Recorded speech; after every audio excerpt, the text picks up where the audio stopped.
Imagine the sound of metal pliers, cold, heavy, dropping onto a surgical tray. Now imagine you walked into that hospital on your own 2 feet, conscious, talking, with a full set of teeth, and you're walking out without a single one of them. Not because you had cavities, not because you were in pain, but because a doctor, in a white coat, diploma on the wall and everything, looked you dead in the eyes and said, with the full weight of scientific authority behind him, "Your teeth are making you crazy." And medicine said, "Sounds about right. Carry on." Welcome to the 20th century, where lobotomies were still considered a step forward. New Jersey, 1907. Henry Cotton has just been appointed director of the Trenton State Hospital. 30 years old, sharp, ambitious, bursting with ideas, bursting with a theory that, in his own words, was going to revolutionize the treatment of mental illness. In the words of anyone with functioning common sense, it was going to revolutionize exactly one thing: the number of patients leaving without teeth. Here was the theory. Simple, elegant, spectacularly wrong. Cotton believed that madness did not come from the mind. It came from hidden infections in the body. Bacteria, quietly building up, traveling through the bloodstream, arriving at the brain, causing schizophrenia, depression, psychosis. Everything that modern psychiatry spent decades trying to understand, Cotton had already figured out with a pair of pliers. The solution, according to him, was to remove the infection, remove the organ, remove the problem. Done. You're cured. Go home. Minus the teeth, but cured. Totally worth it. Now stay with me here. You walk into a hospital in 1910 with severe anxiety episodes. The doctor examines your mouth, finds a slightly inflamed molar in the back, and declares, with the solemnity of a judge delivering a verdict, "I've found the culprit. The culprit is this tooth, right here. It will be tried, convicted, and executed before the end of the day. No right to appeal, no proper anesthesia, no input from you, because your input was not exactly a priority in a 1910 asylum. You were the patient. He was the genius. That was the arrangement." And the worst part? Sometimes patients actually got better. Not because the teeth had anything to do with their mental health, but because receiving attention, having a routine, being in a structured environment was already enough. Cotton looked at that improvement, ignored every possible alternative explanation, and concluded, it's the teeth. Definitely the teeth. Science confirmed, moving on. And he moved on. When the teeth didn't fix it, he took the tonsils. When the tonsils didn't fix it, he opened up the sinuses. When that didn't work either, he removed the spleen, the stomach, sections of the intestine. Cotton was essentially dismantling human beings like broken appliances, hoping to find the faulty part. He was like a mechanic who tries to fix a car by throwing pieces away, one at a time. Engine not working? Remove the driver's seat. Still not working? Take out the steering wheel. The car is still broken, but at least the mechanic feels productive. And then Cotton arrived at his masterpiece, the crown jewel of his revolutionary theory, the colon, the large intestine, the grand headquarters of hidden infections, the true villain behind all human madness. According to Henry Cotton, who was clearly doing just fine upstairs, he began performing colon resections on psychiatric patients, cutting out entire sections of intestine from people who had checked into the hospital with depression, with anxiety, with episodes that today would be treated with therapy, medication, or an honest conversation with a qualified professional. Instead, these patients left the operating table with less intestine, and according to Cotton, significantly improved mental health. Now here is the part you need to sit with for a second.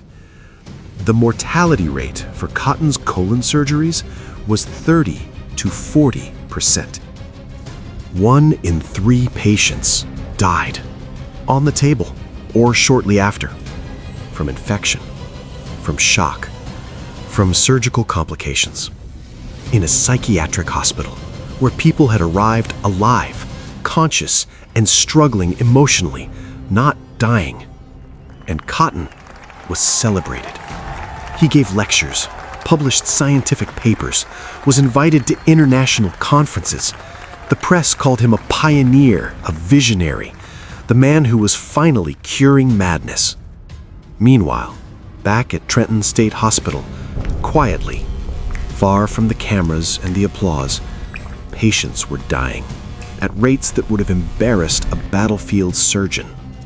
But wait, because this is where the whole thing flips completely upside down. Cotton did not stop at his patients, because if the theory was solid, it was solid for everyone, and Cotton was a man of principle. So he had all of his own teeth pulled, every single one, to prevent madness. Then he called in his sons who were healthy children with 0 psychiatric symptoms, were given full dental extractions because their father wanted to protect them. One of them went through abdominal surgery. So did the other. His wife presumably spent the next several years silently reconsidering some life decisions over dinners she could barely chew. When a doctor starts operating on his own family based on a theory he invented himself, with no independent research, no outside validation, no colleague quietly pulling him aside and saying, "Hey man, maybe let's pump the brakes on this one. Something should go off. An alarm, a bell, literally anything." Nothing went off. In 1925, a psychiatrist named Phyllis Greenacre was sent to audit Trenton State Hospital. She wasn't famous. She didn't have Cotton's reputation or his speaking circuit. She had exactly one thing he had long since abandoned: an actual commitment to the truth. What she found was a fully documented catastrophe.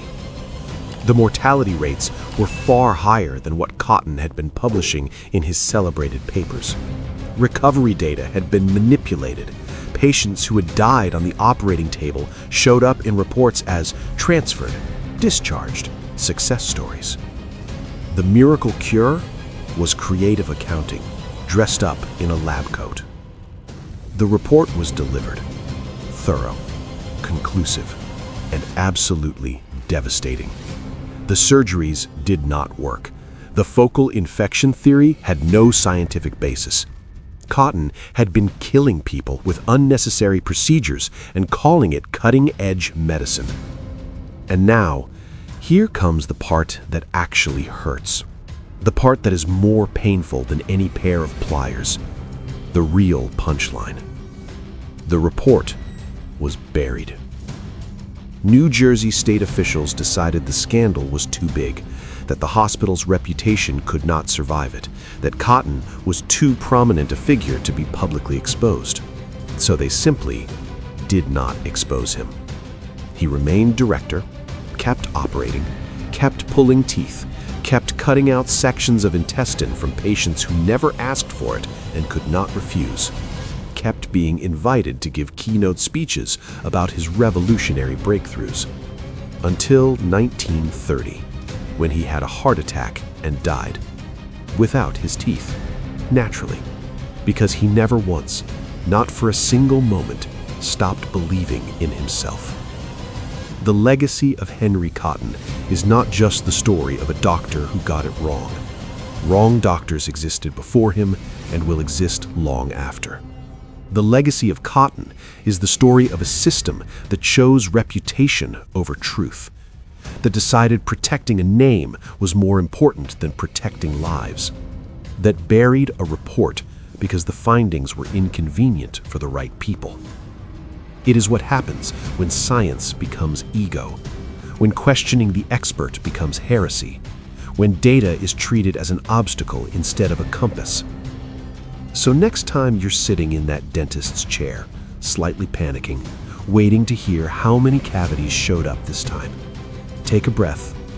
Remember that you were living in the 21st century, that there is anesthesia, that there is informed consent, that there is a regulatory system that, imperfect as it is, at least in theory, prevents someone from removing your colon to treat your panic attacks. It could be worse. It could be Trenton, 1910.